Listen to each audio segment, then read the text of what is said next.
حضور نبی کریم علیہ الصلاۃ والسلام کی احادیث طیبہ کے اس درس میں مشکات المصابیح کتاب الصلاۃ کے ذیل میں اوقات نماز کے حوالے سے ہم چند احادیث پاک کا ذکر کریں گے۔ آپ جانتے ہیں کہ نماز اللہ رب العزت نے فرض کی ہے اور نماز کو وقت کی پابندی کے ساتھ فرض کیا ہے۔ یہ نہیں ہے کہ ہم جب چاہیں جس وقت چاہیں جو نماز پڑھ لیں۔ فجر کا اپنا وقت ہے، ظہر کا اپنا وقت ہے، عصر مغرب عشاء کا اپنا وقت ہے۔ سورہ نساء آیت نمبر 103 میں اللہ پاک نے فرمایا کہ نماز اہل ایمان پر وقت کے حساب سے فرض کی گئی ہے۔ ان الصلاۃ کانت علی المؤمنین کتابا موقوتا، بے شک نماز اہل ایمان پر وقت کی پابندی کے ساتھ لازم کی گئی ہے۔ حضور نبی کریم علیہ الصلوۃ والسلام نے جس طرح لوگوں کو نماز کی اہمیت بتائی، اسی طرح ہمارے آقا کریم علیہ الصلوۃ والسلام نے صحابہ کرام کو نماز کے وقت کے حوالے سے بھی تعلیم فرمائی۔ یہ جو نماز کا وقت ہے، اس کا عمومی حکم تو قرآن نے دے دیا، مگر اس حکم کی جو تفصیل ہے کہ کون سی نماز کے لیے کون سا وقت ہے، رب کائنات نے جبرائیل امین کے ذریعے اپنے نبی مکرم صلی اللہ علیہ وسلم کو نماز کے پانچوں نمازوں کے اوقات کے حوالے سے خود جبرائیل امین کو بھیج کر حضور نبی کریم علیہ الصلوۃ والسلام کو اس کی تعلیم فرمائی۔ میں اس حدیث پاک کا ذکر کرنا چاہوں گا۔ حضرت عبداللہ بن عباس رضی اللہ تعالیٰ عنہ روایت فرماتے ہیں کہ رسول اللہ صلی اللہ علیہ وسلم نے فرمایا، بیت اللہ کے پاس یعنی خانہ کعبہ، بیت اللہ کے پاس جبرائیل امین 2 بار میرے امام بنے، 2 بار میرے امام بنے۔ انہوں نے مجھے ظہر کی نماز پڑھائی جبکہ سورج دوپہر سے ڈھل گیا تھا، یعنی وہ جو سورج عین سر پہ ہوتا ہے اس سے مغرب کی جانب ڈھل گیا تھا، اس وقت انہوں نے مجھے ظہر کی نماز پڑھائی۔ یہ ظہر کا اول وقت ہے۔ میں اس کی مزید وضاحت دونوں حدیثیں بیان کر کے پھر کروں گا۔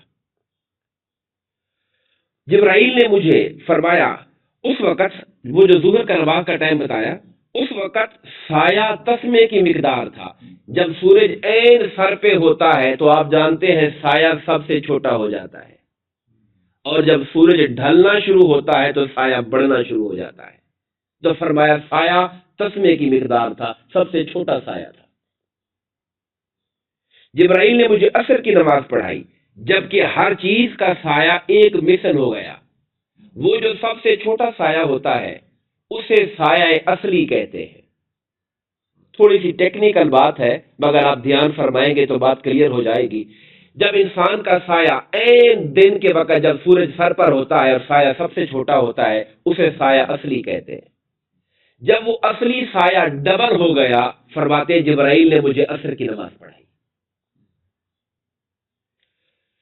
پھر فرمایا مجھے مغرب کی نماز اس وقت پڑھائی جس وقت روزے دار روزہ افطار کرتا ہے، یعنی جب سورج ڈوبتا ہے۔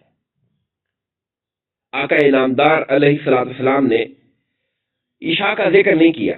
فرمایا پھر مجھے فجر کی نماز پڑھائی جس وقت کے روزے دار کے لیے کھانا پینا حرام ہو جاتا ہے۔ ایک دن جبرائیل نے مجھے اس طرح نماز پڑھائی۔ اب دوسرے دن جبرائیل آئے۔ اب پہلے دن جبرائیل نے نمازوں کا اول ٹائم پر نماز پڑھائی، یعنی نماز کا وقت جو ہی شروع ہوتا ہے، شروع کے ٹائم پر جبرائیل امین نے آ کے نماز پڑھائی۔ مقصد یہ بتلانا تھا کہ نماز کا ٹائم شروع اس وقت ہوتا ہے۔ دوسرے دن آقا فرماتے ہیں جبرائیل امین نے مجھے ظہر کی نماز پڑھائی جب ہر چیز کا سایہ ایک مثل ہو گیا، یعنی کل جس ٹائم پر عصر پڑھائی تھی آج اس ٹائم پر ظہر پڑھائی۔ ہم پچھلے الفاظ میں پڑھا ہے کہ جب سایہ ایک اصل سایہ سے ڈبل ہو گیا تھا تو عصر پڑھائی تھی پہلے دن، اگلے دن فرمایا کہ اس ٹائم مجھے ظہر پڑھائی، یعنی وہ ظہر کا اینڈ ٹائم تھا اور عصر کا سٹارٹنگ ٹائم تھا۔ اب آج جو نمازیں دوسرے دن جبرائیل جو نمازیں پڑھا رہے ہیں وہ آخری وقت پہ پڑھا رہے ہیں، تاکہ سرکار کو اور سرکار کے ذریعے پوری امت کو بتایا جائے نماز کا سٹارٹنگ ٹائم کیا ہے اور نماز کا اینڈنگ ٹائم کیا ہے. پہلے دن شروع والے وقت پہ پڑھائی, دوسرے دن اینڈ والے ٹائم پر پڑھائی, تاکہ یہ کلیئر ہو جائے کہ نماز کا وقت شروع کب ہوتا ہے, نماز کا وقت ختم کب ہوتا ہے. میں مجھے عصر کی نماز پڑھائی جبکہ ہر چیز کا سایہ 2 مثل ہو گیا تھا, یعنی سایہ اصلی 1 مرتبہ ڈبل نہیں 2 مرتبہ ڈبل ہو چکا تھا. پھر مجھے عصر کی نماز پڑھائی, اور مغرب کی نماز اس وقت پڑھائی جب روزے دار روزہ کھولتا ہے, اس میں کوئی آگے پیچھے نہیں کیا. وہ پہلے دن بھی اسی ٹائم پڑھائی, دوسرے دن بھی اسی ٹائم پڑھائی. اور عشاء کی نماز پڑھائی جبکہ رات کا 1/3 حصہ گزر گیا تھا. رات کا 1/3 حصہ. ہم آج کل جو نماز عشاء پڑھتے ہیں ہم بالکل شروع کے ٹائم میں پڑھ لیتے ہیں, جن ٹائم ہوتا ہے بس اذان دی 15 منٹ بعد نماز پڑھ لیتے ہیں, جبکہ سرکار دو عالم صلی اللہ علیہ وسلم عشاء کا ٹائم شروع اسی وقت ہو جاتا ہے. یعنی ہمارے رواج میں اس وقت اول وقت آ گیا ہے عشاء کا. جبرائیل امین نے سرکار کو پڑھائی جب رات کا پہلا حصہ گزر چکا تھا. اگر رات کو ہم 8 گھنٹے کی فرض کر لیں اور رات شروع ہوتی ہے مغرب کے بعد سے شروع ہو جاتی ہے, تو تقریباً 10 بجے انہوں نے نماز پڑھائی, کم و بیش 10 بجے کے حساب سے نماز پڑھائی. وہ فجر کی نماز مجھے پڑھائی سفید وقت میں. پہلے دن پڑھائی تھی جب روزے دار روزہ بند کرتا ہے, فجر کا ٹائم جو ہی شروع ہوتا ہے تب پڑھا دی تھی. دوسرے دن پڑھائی جب روشنی آسمان کی تھوڑی تھوڑی پھیل گئی, سورج نکلا تو نہیں تھا, سورج نکلے تو ٹائم ختم ہو جاتا ہے, مگر سفیدی پھیل چکی تھی, اندھیرا نہیں تھا, سفیدی پھیل چکی تھی. یہ سرکار دو عالم صلی اللہ علیہ وسلم کو جبرائیل امین نے ان 2 اوقات کے اوپر نماز پڑھائی. میں ایک حدیث پاک کا اور ذکر کرتا ہوں, بات یہی ہے, یوں سمجھے کہ ریپیٹ ہے مگر موقع اور ہے. حضرت بریدہ رضی اللہ تعالیٰ عنہ روایت فرماتے ہیں کہ ایک شخص نے رسول اللہ صلی اللہ علیہ وسلم سے آ کے پوچھا کہ ہر نماز کا اول وقت کون سا ہے, آخر وقت کون سا ہے. سرکار نے فرمایا تو 2 دن ہمارے ساتھ نمازیں پڑھ. وہ باہر سے بندہ آیا تھا, کسی دیہات سے آیا تھا, میں 2 دن تو ہمارے ساتھ نمازیں پڑھ. آقا اسے ایک دن اول وقت میں پڑھا کے دکھا رہے ہیں, دوسرے دن آخر وقت میں پڑھا کے دکھا رہے ہیں, تاکہ پوچھنے والے بندے کو اول آخر دونوں ٹائم کی خبر ہو جائے اور وہ جا کر اپنی قوم کو بتائے جا کر. پھر جب سورج دوپہر سے ڈھلا یعنی جب زوال, اصل میں ہم کہتے ہیں زوال کا ٹائم ہے نماز نہ پڑھیں, یہ جملہ ٹھیک نہیں ہے. زوال کا معنی ہے ڈھلنا, جب ڈھلے تو ظہر شروع ہو جاتی ہے, جب عین سر پہ ہو تب نماز نہیں پڑھتے, اسے کہتے ہیں استوا. یہ لفظ ہمارے ہاں لوگ بولتے نہیں ہیں اس لیے لوگ نہیں جانتے. استوا کا ٹائم ہوتا ہے. زوال کے ٹائم پہ زوال کا معنی ہے ڈھلنا, جب سورج عین سر سے ڈھلنا شروع ہو جائے تو ظہر کا ٹائم شروع ہو جایا کرتا ہے.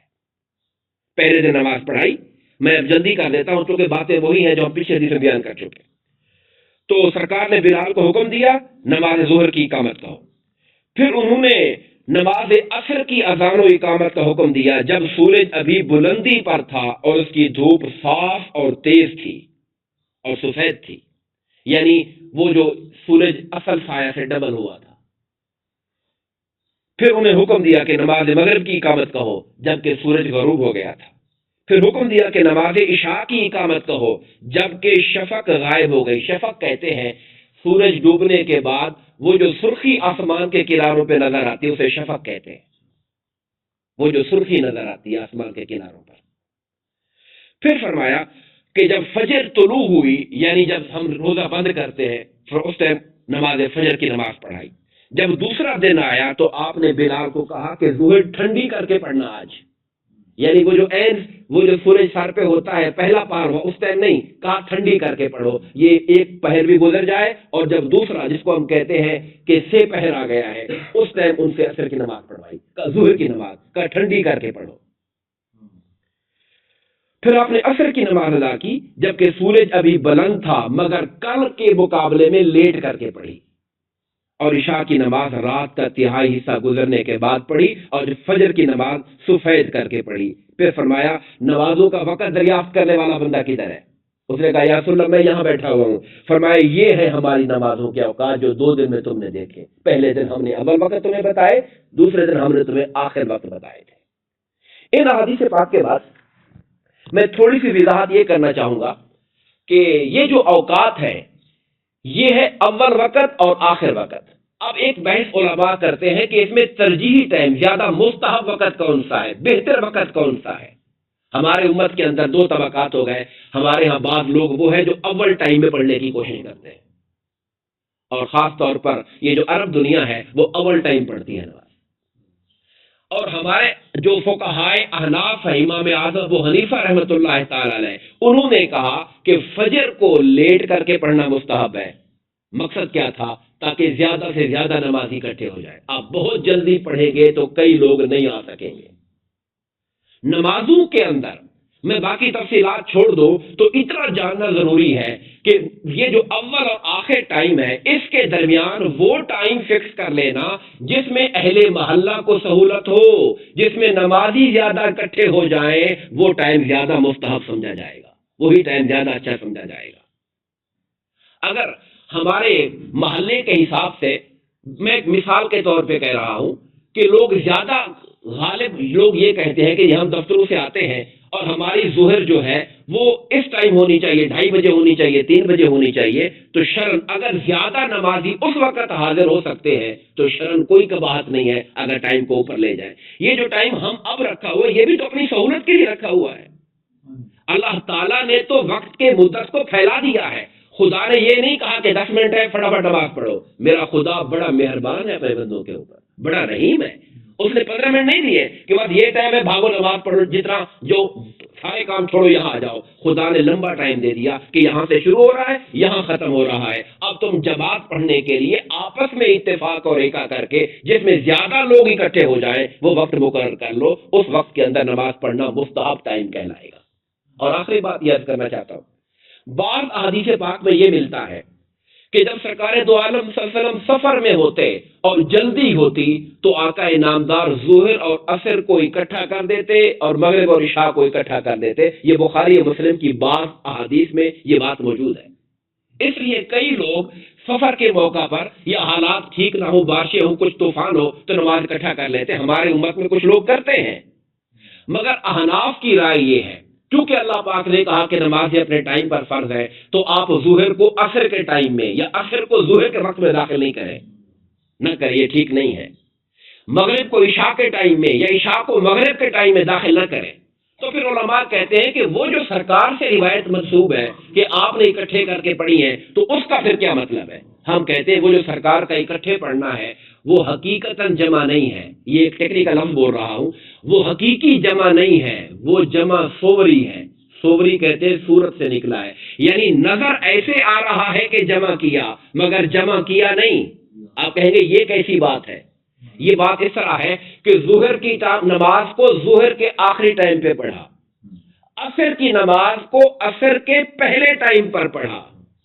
جب آپ ظہر کو آخری وقت میں پڑھیں گے اور عصر کو شروع ٹائم میں پڑھیں گے تو کیا لگے گا؟ دو نمازیں ہم نے اکٹھی پڑھی ہیں، مگر وہ حقیقت میں ظہر اپنے ٹائم پر ہے، اینڈ پر ہے، اور عصر اپنے ٹائم کے سٹارٹ پر ہے. لگ رہا ہے کہ اکٹھی ہے مگر حقیقت وہ اکٹھی نہیں ہے. سرکار پھر ایسے کر لیا کرتے تھے جب چونکہ اس زمانے میں قافلے ہوتے تھے، پڑاؤ ڈالنا، سواریاں روکنا، سامان اتارنا، نمازیں پڑھنا. اگر ہر ٹائم ایسا کرتے تو سفر کے اندر تکلیف ہو سکتی تھی. اگر جلدی ہوتی تو ایک ہی وقت میں روک لیتے، ظہر کے اینڈ ٹائم پر وہاں ظہر پڑھی، ساتھ ہی عصر پڑھی، قافلے سے روانہ ہو گیا. یہ اس کو کہتے ہیں جمع صوری. تو جمع صوری کے ہم قائل ہیں مگر ظہر کے ٹائم میں عصر پڑھنے کے ہم قائل نہیں ہیں، سوائے وہ جو حج کا موقع ہے جب نمازیں اکٹھی کی جاتی ہیں. وہ آقا انعامدار کی سنت متواترہ سے ثابت ہے کہ آپ عرفات کے اندر ظہر عصر اکٹھی کر لیتے ہیں اور آپ مزدلفہ کے اندر مغرب عشاء اکٹھی کر لیتے ہیں. وہ حکم سرکار دو عالم کا حج کے دنوں کے ساتھ ہے، عام دنوں کے ساتھ نہیں ہے. دعا فرمائیے اللہ تبارک و تعالی ہمیں تعلیمات دین کو سمجھنے اور اس پر عمل کرنے کی توفیق عطا فرمائے. آمین. وما علینا الا البلاغ.